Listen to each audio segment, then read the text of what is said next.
장례가 나와서 힘들어.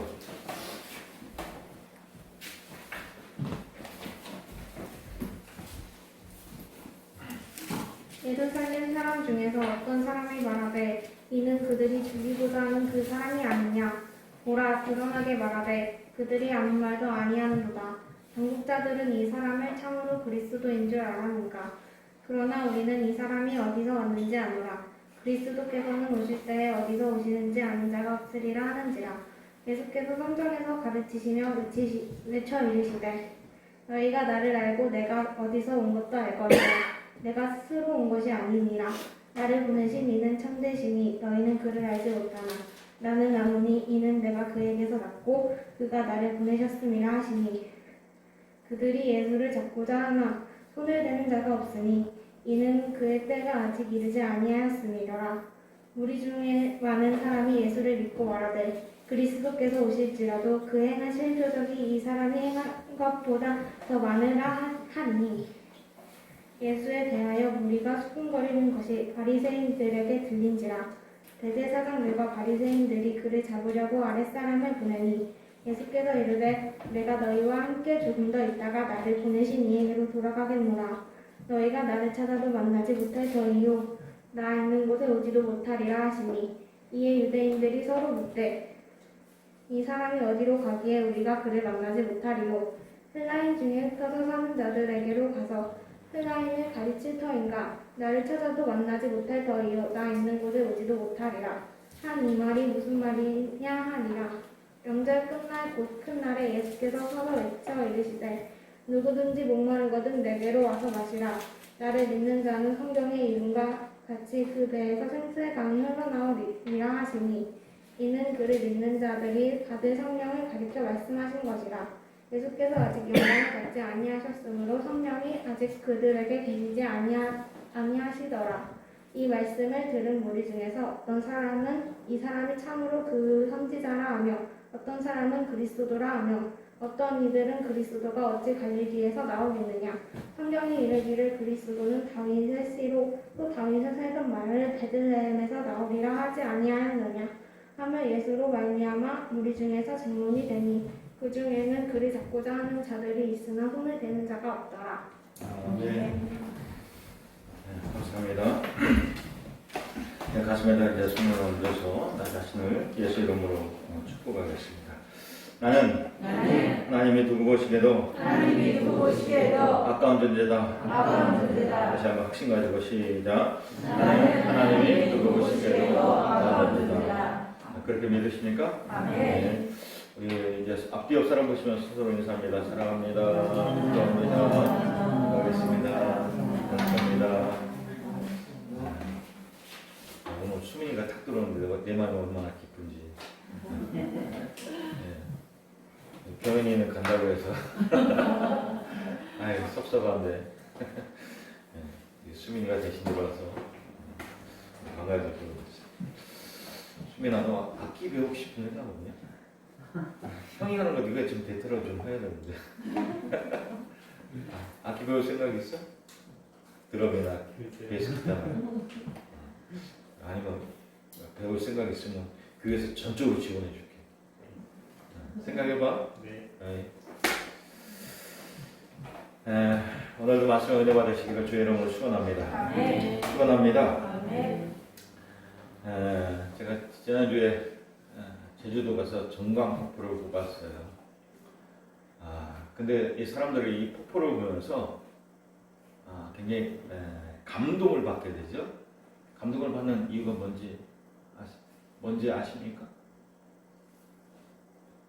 그 폭포수의 물이 끊이지 않고 끊임없이 그 많은 양의 물이 흘러내린다는 것을 그걸 보면서 감동을 받는 거예요. 오늘 말씀을 통해서 여러분의 배에서 생수의 강이 흘러나기를 주의 이름으로 축원합니다. 끊이지 않는 생수의 강이 흘러나기를 주의 이름으로 축원합니다. 우리 안에 열정, 열의, 뜨거운 소망, 믿음, 기쁨 등의 생수가 여러분 흘러나기를 주의 이름으로 축원합니다. 축원합니다. 오늘 말씀 보면서 두 가지를 키를 이렇게 보면 좋겠어요. 왜 예수님이 그리스도여야 되느냐? 두 번째는 왜 우리에게 그리스도가 필요하냐? 그 두 가지 키를 갖고 오늘 말씀을 듣고 은혜 받았으면 좋겠어요. 자, 오늘 본문의 배경은 초막절 절기에 예루살렘에 모인 사람들 사이에 벌어진 논쟁입니다. 논쟁의 주제는 뭐냐면 앞서 말씀드린 것처럼 예수님이 그리스도냐 그리스도가 아니냐. 예수님의 말과 행동을 봐서는 그리스도인 것 같은데 잘 모르겠다. 이러한 여론이 뜨겁게 떠오르니까 예루살렘 당국에서는 국민의 여론을 잠재우기 위해서 예수님을 잡고자 했지만 자신들의 뜻대로 예수님을 잡지 못했다라고 하는 것이 오늘 본문의 배경이에요. 자, 여러분, 이 국민의 여론이 얼마나 무서운지요. 우리는 촛불 집회를 통해서 경험한 바가 있어요. 촛불 집회를 통해서 박근혜 정부의 실정을 밝히는 그런 놀라운 일을 했어요. 근데 또 다른 오류가 있어요. 이명박 정부 때 강흑병 사태로 인해서 촛불 집회가 엄청나게 일어났어요. 근데 지금까지 그 우려했던 강흑병이 일어나지 않았어요. 우려나지 않았음에도 불구하고 촛불 집회에 대한 그 어떤 누구도 책임지는 사람이 없다라는 것이에요. 국민 여론이 얼마나 무서운지 이 국민 여론을 위해서 정권을 뒤집을 수가 있고 나의 근간이 흔들어질 수도 있다는 것이에요. 지난번 국회의원 선거를 통해서 민주당이 이렇게 압승을 했어요. 아주 압승을 했어요. 그리고 얼마 전에 있었던 서울시장, 부산시장을 통해서는 또 국민의힘이 압승하는 것을 보고 국민의 여론이 얼마나 중요한가라고 하는 것을 우리가 보게 되었어요. 자, 여러분, 이 예수님이 그리스도라고 하는 사실을 인정하게 되면 예루살렘 당국자들은 얼마나 어려운 공경에 빠지게 되는지 몰라요. 왜냐하면 그들에게 있어서 유대인들에게서 나라의 국신은 뭐예요? 하나님을 잘 섬기는 거예요. 그들은 자신들의 하나님을 잘 섬기고 있고 또 하나님의 뜻대로 백성들을 잘 이끌고 있다라고 생각하고 있는데 그런데 예수님이 나타나서 자신이 그리스도라고 얘기하니까 이 당국자들이 놀랄 수밖에 없어요. 이 당국자들이 누구예요? 대제사장과 바리새인들입니다. 이들은 유대인들에게 있어서 정치적으로나 종교적으로 나라를 이끌어가고 있는 사람들이에요. 근데 이들이 국민들을 하나님의 뜻으로 잘 이끌고 있다라고 생각했는데 어느 날 예수님이 등장하면서 하나님의 뜻이 이거다라고 얘기하면서 저들과 반박되는 그러한 일들이 일어나고 있는 거예요. 자, 그런데 예수님이 주장한 것처럼 예수님이 하나님이 보낸 그리스도라고 그러면 예수님을 거부하는 저들의 행위는 뭐가 되냐면 하나님의 뜻을 정면으로 도전하는 행위가 되는 것이고 백성들을 잘 이끌다고 얘기하고 있지만 사실은 백성들을 잘못 이끌고 있는 거예요. 그렇게 된다면 저들은 자신의 직분을 다 내려놔야 돼. 대사장 직분도 내려놔야 되고 교사의 직분도 성경의 교사의 직분도 다 내려놔야 돼. 정치적으로나 종교적으로 또 사회적으로 아주 심각한 문제가 초래될 수밖에 없는 그런 상황입니다. 자, 그래서 예루살렘 당국자들이 뭘 하려고 하냐면 예수님을 찾아서 예수님을 죽이려고 했어요. 근데 명절 중간에 더 많은 사람들이 예루살렘 모인 자리에 예수님이 성전에서 버젓이 나타나서는 사람들을 또 가르치고 있는 거예요. 저들의 입장에서는 예수님을 바라볼 때 뭐로 보이냐면 선동하는 것처럼 보여요. 백성들을 선동하고 있는 것처럼 보여요. 자, 그런 예수님의 모습을 보고 사람들 사이에 또 다시 논쟁이 불거졌습니다. 예수님이 그리스도냐 그리스도가 아니냐. 자, 25절 봅시다. 25절 같이 한번 읽을까요? 자, 시작. 예루살렘 사람 중에서 어떤 사람은 말하되 이는 그를 죽이고자 하는 그 사람이 아니냐 그리스도가 아니냐 이 얘기예요. 그래서 시작. 그러나 드러나게 말하되 그들이 아무 말도 아니하는도다. 당국자들은 이 사람을 참으로 그리스도인 줄을 알았는가? 예수님을 죽이려고 했던 예루살렘 당국자들, 대제사장과 바리새인들이 예루살렘의 성전에 나타나서 가르치는 예수님을 보고도 잡아가지 않는 거예요. 그러니까 그들의 입장에서 생각할 때 어떤 생각을 해요? 아, 예수님이 그리스도가 맞기는 맞는가 보다. 자, 예수님이 우리에게, 여러분들에게 그리스도입니까? 그리스도가 아닙니까? 다시 물어야 될까요? 예수님은 여러분들에게, 저와 여러분들에게 그리스도입니까? 그리스도가 아닙니까? 그리스도입니다. 예수님은 우리 배에서 생수의 강이 흘러나오도록 성령을 주시는 하나님이십니다. 그런데 이들이 왜 예수님이 그리스도인 것을 부인합니까? 그것은 앞서 얘기한 대로 인간적인 이해관계 때문에 그래요. 저들이 예수님을 그리스도로 인정하면 자신들의 모든 직분을 내려놔야 돼요. 또 저들은 예수님을 육신적으로만, 인간적인 생각으로만 이해하기 때문에 그렇습니다. 자, 27절 볼까요? 27절. 자, 시작. 그러나 우리는 이 사람이 어디에서 왔는지 아노라. 그리스도께서 오실 때에는 어디에서 오는지 아는 자가 없으리라 하는지라. 자, 이들이 뭐라고 했냐? 우리가 예수님이 출생을 어디에서 왔는지 안다라는 것이에요. 근데 구약 성경에는 뭐냐면요, 그리스도가 어디에서 왔는지 갑자기 출현하기 때문에 모른다라는 것이에요. 자, 이들은 예수님이 갈릴리 나사렛 출신이라는 것을 알고 있었어요. 똑같은 내용이 이제 41절, 42절 얘기하고 있는데 41절, 42절 한번 봅시다. 자, 시작. 어떠한 사람은 그리스도라 하면 어떠한 이들은 그리스도가 어찌 갈릴리에서 나오겠느냐? 성경에 이르기를 그리스도는 다윗의 씨로서 또 다윗에 살았던 마을 베들레헴에서 나오리라 하지 아니하였느냐 하면, 여러분 이 말씀 들어보세요. 이들의 이게 뭐냐면 예수님은 갈릴리의 출신이 아니냐. 근데 그리스도는 어디에서 태어나요? 다윗의 씨로서 다윗이 탄생했던 베들레헴에서 나와야 된다는 거예요. 베들레헴에서 출생해야 된다는 거예요. 우리는 이미 성경을 통해서 이것을 알고 있죠? 이 사실을 알고 있죠? 자, 그리스도는 다윗의 왕가의 자손으로서 다윗이 살았던 베들레헴에서 출생해야 된다는 것이에요. 자, 예수님 어디에서 나오셨어요? 예수님 어디에서 탄생하셨어요? 예, 베들레헴, 유대 땅 베들레헴에서 예수님 탄생하셨습니다. 근데 예수님이 왜 나사렛 출신이 됐어요?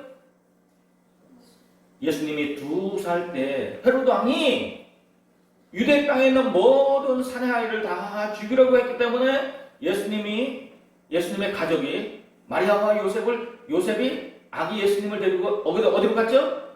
애굽으로 잠깐 피신했다가 헤롯이 죽은 다음에 어디로 갔어요? 갈릴리로 가서 살았어요. 그래서 갈릴리 출신이 된 거예요. 자, 그러니까 이게 뭐예요? 이들은 예수님이 나사렛 출신이라고 하고 그렇게 얘기하고 있어요. 예수가 그리스도라면 베들레헴에서 탄생해야 된다라고 그렇게 주장하고 있어요. 그러니까 이들은 예수님에 대해서 뭐라고 하죠? 아는 것 같은데 겉으로는 알고 있는 거예요. 이러한 인간의 지성주의가 예수님이 그리스도인 것을 거부하는 원인입니다. 그러니까 여러분, 똑똑한 사람이 예수 믿기 어려워요. 뭔가 자꾸 사실을 밝혀내려고 하는 사람이 어려워요. 근데 보니까 예수님은 진짜 탄생은 어디냐? 베들레헴에서 탄생했고, 어디에서 성장했냐? 갈릴리에서 성장했어요. 유대인들은 이렇게 성경을 잘 아는 것 같은데 실제로는 하나님에 대해서 아는 것이 지극히 미신적인 것밖에 없는 거예요. 그들이 아는 것이라고는 그리스도가 그냥 그리스도라면 호련하게 임한다라고 하는 그 사실을 막연하게 알고 있을 뿐이에요. 자, 루터가 종교 개혁을 일으키고는 시골 교회를 몇몇 교회를 방문했어요. 그 당시에는 성경이 많지 않았죠? 또 성경이 뭐냐면 라틴어로 되어 있어요. 루터는 교인들과 목회자들이 성경에 대해서 너무 피상적으로 알고 있는 것을 보고는 놀라지 않을 수가 없었어요. 많은 그리스도인들이, 목회자들이 성경을 안다라고 얘기하지만 실제로는 너무 피상적이고 미신적으로 알고 있더라는 것이죠. 그래서 어떻게 성경을 번역하고 성경을 번역하고 그래서 많은 사람이 성경을 가질 수 있게 하고 성경을 읽을 수 있게 그렇게 한 거예요. 자, 오늘날 성도들도 성경적인 지식이 그런 것 같아요.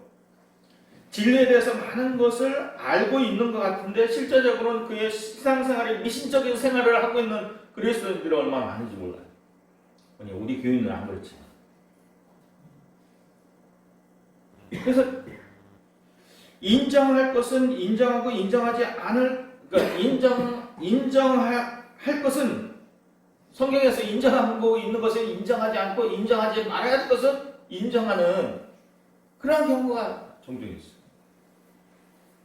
말씀 없이 살다가 일주일에 한 번 교회 와서 신앙생활에 만족을 하고 살다 보니까 성경적인 지식 없이 불신자와 이야기할 때 불신자가 얘기하는 대로 넘어가 버려요.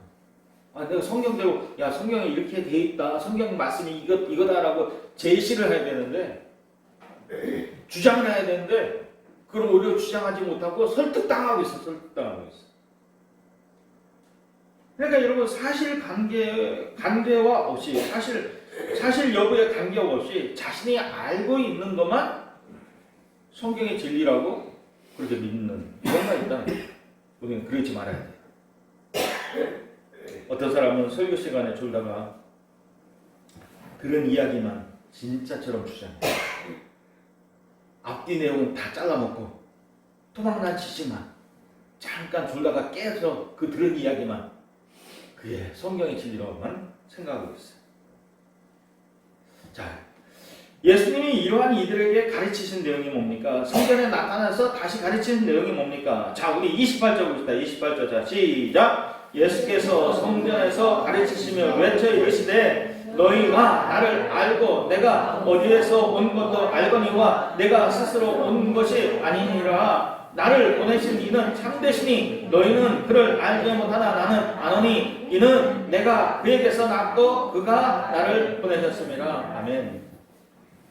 사람들이 예수님을 육신적인 관계로만 아니까 예수님이 갈릴리 출신이다라고만 알고 있으니까 예수님이 요셉과 마리아의 아들이다라고만 알고 있으니까 예수님이 이 말씀을 꺼냅니다.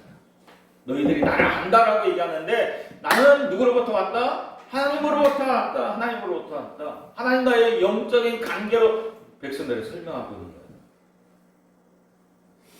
예수님의 출생에는 비밀이 숨겨져 있죠. 그렇죠?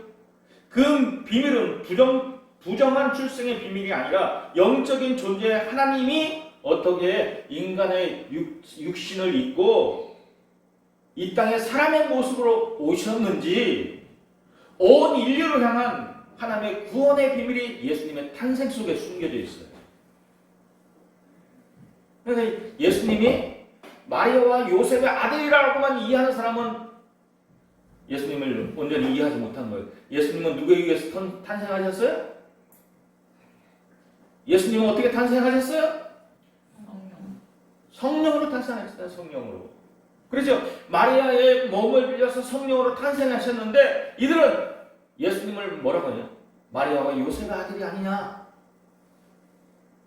그러니까 하나님이신 예수님이 왜 사람의 몸을 입어서 마리아의 가정에서 태어나야 되는지, 하나님이 왜 사람의 모습을 입고 이 땅에 태어나야 되는지, 하나님의 구원의 비밀을 알지 못하고 하나님의 사랑을 알지 못하는 거예요. 예수님은 하나님으로부터 보내심을 받고 이 땅에 오신 구세주십니다. 그리스도이십니다. 예수님의 탄생은 하나님이 직접 그리고 호련히 인간의 역사의 현장에 직접 찾아오신 일이에요. 지금까지도 하나님은 인간의 역사에 개입을 하셨어요. 직접보다는 천사를 통해서 간접적으로 역사해 오셨어요. 그러나 이제 예수님의 탄생을 통해서 직접 통치하시겠다는 거예요. 그래서 그 아들인 예수님이 이 땅에 오신 거예요. 예수님이 그 비밀을 깨닫게 하기 위해서 예수님이 예하를 들으셨죠? 그 예하가 좋은 예하가 뭐냐면 포도밭과 농부들의 비유였어요. 포도밭 주인이 포도원을 만들고 울타리를 쳐놓고는 외국에 갔어요. 그리고 매번 종들을 보내서 새를 받게 하셨어요. 근데 종들을 보내니까 농부들이 어떻게 했어요? 그 종들을 때리고 죽이고, 그래서 그 주인이 마지막으로는 내 아들을 보내면 그러지 않겠지라고 아들을 보냈는데 아들까지도 어떻게 했어요? 죽였어요. 바로 예수님이 이렇게 비유를 말씀하셨어요. 중요한 것은 예수님을 보내신 하나님을 그들은 모르고 있다라고 하는 거예요. 안다라고 얘기하시는데, 우리는 하나님을 잘 섬기는 나라고 하나님을 잘 섬기고 있다라고 얘기하는데, 예수님을 보내신 하나님의 그 뜻을 모르고 있는 거예요. 하나님이 우리에게 뭘 원하시는지 그걸 모르고 있는 거예요. 여러분, 예수님을 통해서 예수님을 이 땅에 보내신 하나님은 최소한 두 가지, 뭐예요? 하나님의 사랑이 어떠한가 예수님을 통해서 보여주셨어요. 죽기까지 사랑이에요. 또 하나 뭐예요? 어떻게 우리가 하나님을 잘 섬긴가? 순종의 본이에요. 순종의 본. 죽기까지 순종의 본이에요. 자, 그들은 인간의 이해를 넘는 하나님의 초월적인 사랑을 모르기 때문에, 아들을 이 땅에 보내신 하나님의 사랑을 모르기 때문에 예수님의 말씀을 온전히 들으려고 하지 않고 오히려 잡아 죽이려고 한다는 거예요. 자신의 직분을 잃어버리는 것 때문에, 자신들의 생각했던 신학적인 주장과는 반대된다라고 생각하기 때문에 예수님은 무작정 잡아 죽이려고 하는 거예요.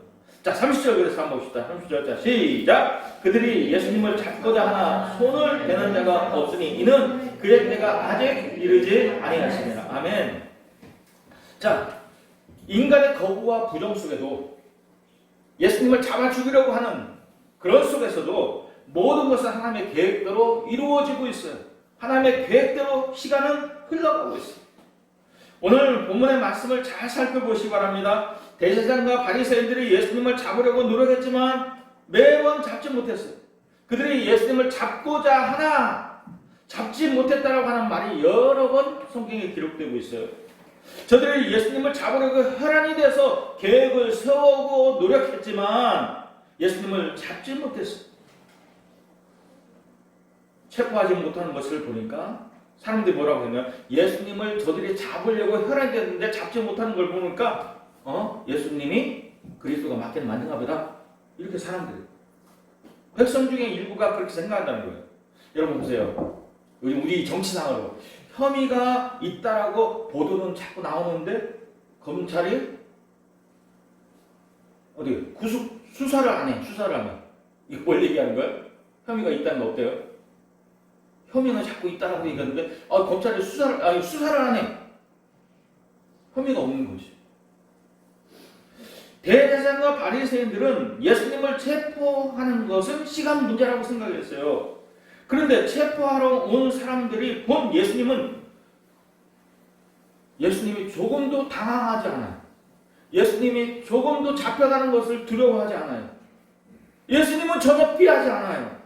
오히려 그들에게 이렇게 말씀하셔요. 33절, 34절. 자, 시작. 예수께서 이르시되 내가 너희와 함께 조금 있다가 나를 보내신 이에게로 돌아가겠노라. 너희는 나를 찾아도 만나지 못할 터요 나 있는 곳에 오지도 못하리라.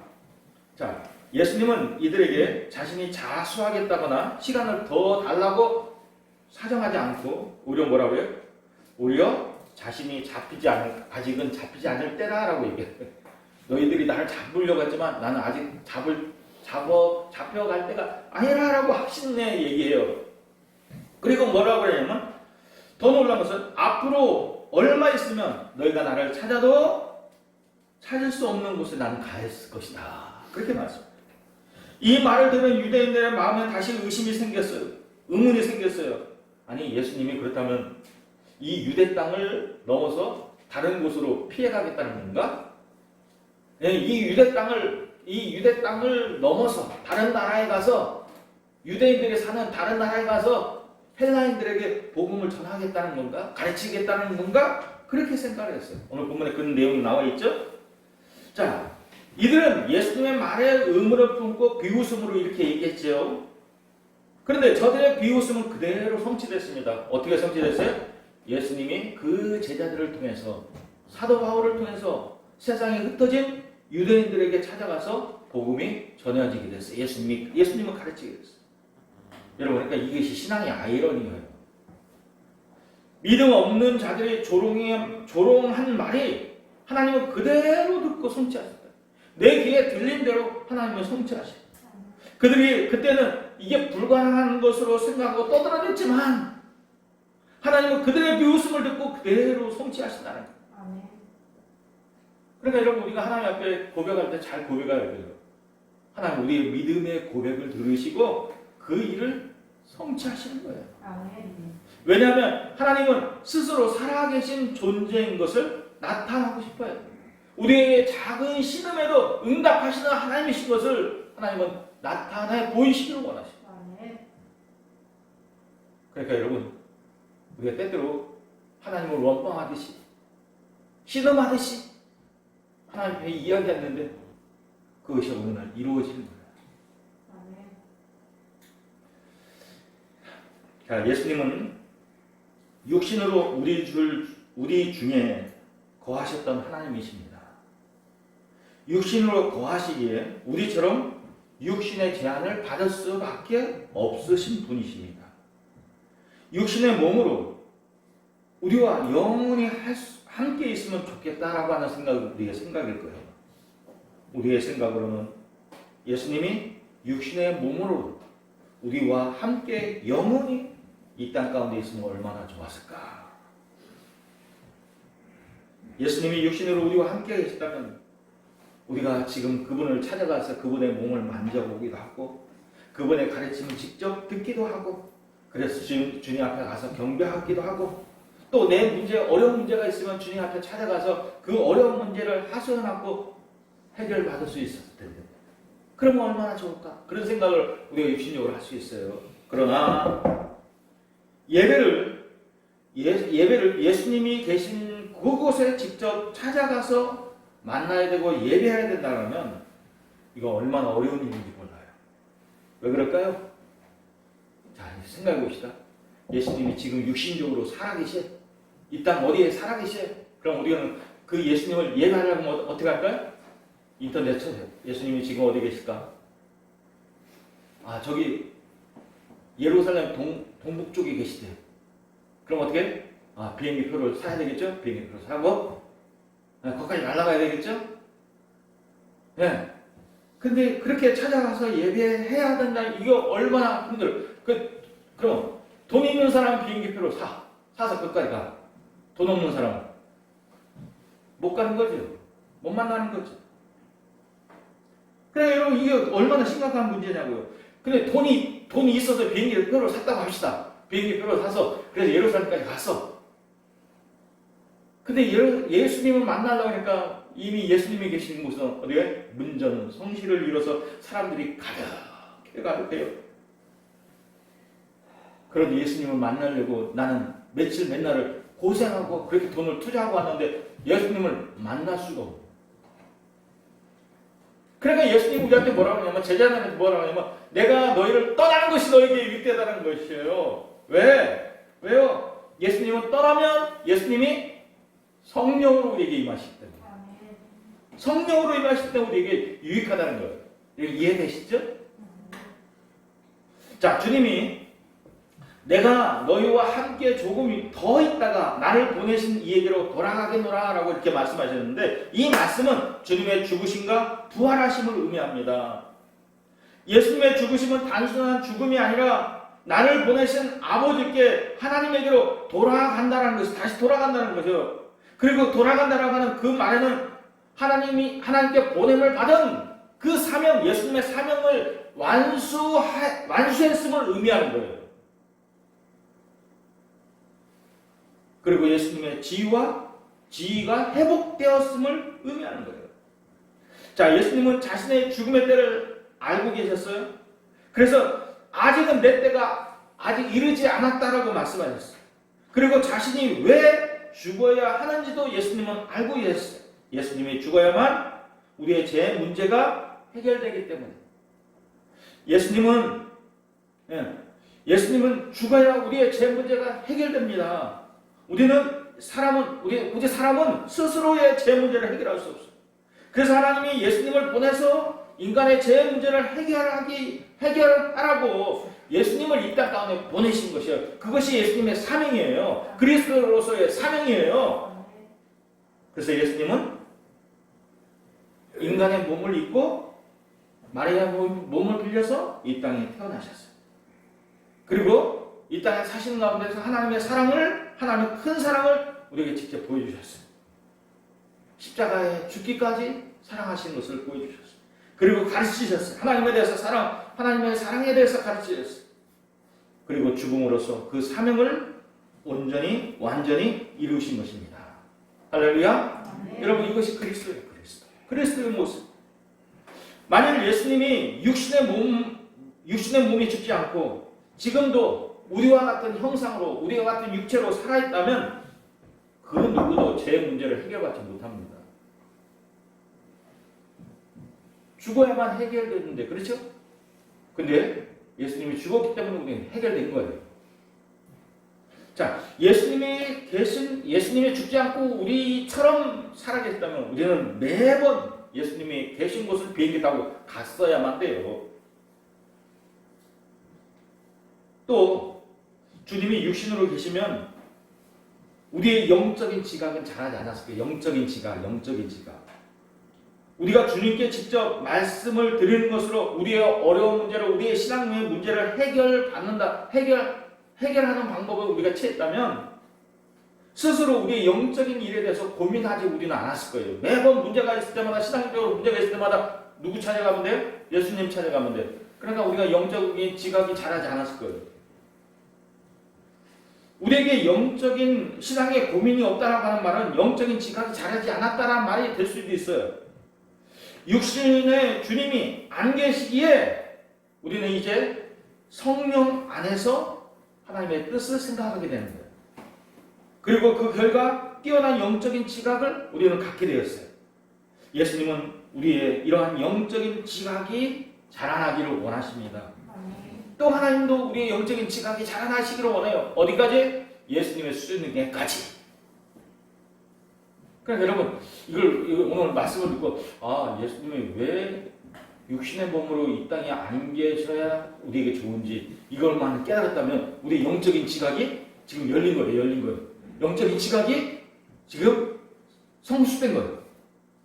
자, 예수님의 세 번째로 말씀하신 내용이 뭡니까? 38절, 37절. 자, 시작. 예수께서 서서 외쳐 이르시되 누구든지 목마르거든 내게로 와서 마시라. 나를 믿는 자는 성경이 이런 것 같이 그 배에서 생수의 강이 흘러나리라. 자, 여러분, 항상 제가 말씀드리죠. 하나님은 심판의 불이에요. 가스불과 같아요. 가스불에 조기를 가까이 대면 조기는 반드시 타게 돼 있어요. 그러니까 하나님은 심판의 불이기 때문에 사람에게 자신을 나타낼 수가 없어요. 그래서 하나님이 사람에게 가까이 하기 위해서 예수님을 이 땅에 보내신 거예요. 사람의 아들로 사람의 몸을 입고 이 땅에 태어날 수 있도록 예수님을 보내신 거예요. 그래서 예수님은 이 땅에 오셔서 하나님의 사랑을, 하나님을 증거하셨어요. 근데 예수님은 육신의 몸을 입었기 때문에 우리처럼 육신의 제한을 받을 수밖에 없어요. 그리고 죽음의 문제로 우리의 죄 문제를 예수님은 다 해결하셨어요. 그리고 영으로 다시 우리와 함께 계신데 그분이 바로 성령님이십니다. 그러니까 여러분, 이걸 잘 매번 제가 내었어요. 하나님은 우리와 어떤 관계예요? 어떤 관계예요? 부모와 자녀의 관계. 예수님은 우리에게 어떤 관계예요? 어떤 관계예요? 네. 성령님은 우리와 어떤 관계예요? 부부관계. 자, 성령님은 우리 내면에 있는 깊은 죄성과 우리 내면에 있는 기질을 치료하시는 분이십니다. 뿐만 아니라 우리의 삶에 풍성한 열매를 맺게 하시는 분이에요. 이것은 육신을 입은 예수님이 하시는 일이 아니라 오직 영으로 다시 오신 성령님께서 우리 안에서 하시는 일. 우리에게 성령님이 임하시면 죄에 대한 두려움이 사라지게 됩니다. 왜? 예수를 믿는 자에게만 성령이 임하시죠? 그렇죠? 성령이 우리에게 임하시면 죄에 대한 두려움이 사라지고 하나님의 평강이 우리에게 찾아오게 되는 겁니다. 하나님의 심판에 대한 두려움도 사라지게 됩니다. 대신 우리가 하나님의 자녀된 기쁨으로 충만해지게 됩니다. 아멘. 자, 광야에서 생활한 이스라엘 백성들은 목마름의 의미를 잘 알고 있어요. 광야에서 절실하게 필요한 것을 먹을 양식보다도 뭘까요? 물이에요, 물. 생수예요, 생수. 물을 마시지 않으면 그 누구도 이 목마름에 목이 탈 수밖에 없습니다. 누구든지 예수님께로 나아가는 자는 성령을 마신다는 것이에요. 성령을. 이스라엘 백성들이 강에서 반석에서 나는 생수를 마시지 않으면 사막에서 모든 사람이 죽을 수밖에 없었던 것처럼 오늘 우리도 성령을 마시지 않으면 우리의 영은 죽을 수밖에 없어요. 이 강야 같은 세상에서 성령을 마시지 않으면 그 누구도 살 수 없는 겁니다. 그러니까 여러분, 우리가 예수를 안다는 것과 예수님이 주시는 성령을 마신다라고 하는 것은 다른 의미가 있어요.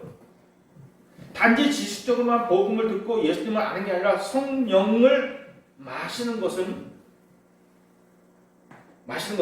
하나님과 동행하는 삶이야. 그러니까 여러분, 신앙생활은 진리를 듣고 이해하고 깨닫는 것으로 충분하지 않고 성령 안에서 하나님의 뜻을 알고 인지하고 하나님의 뜻을 이뤄가는 삶이 이루어진 거예요. 이루어진. 그래서 성령 안에서 실제 생활에 부딪히면 우리가 믿음 안에서 능력 있는 삶을 삽니다. 신앙생활에 여러분 기쁨이 없습니까? 설교를 들으면서도 답답해요. 오늘 설교 참 어렵다. 답답해요?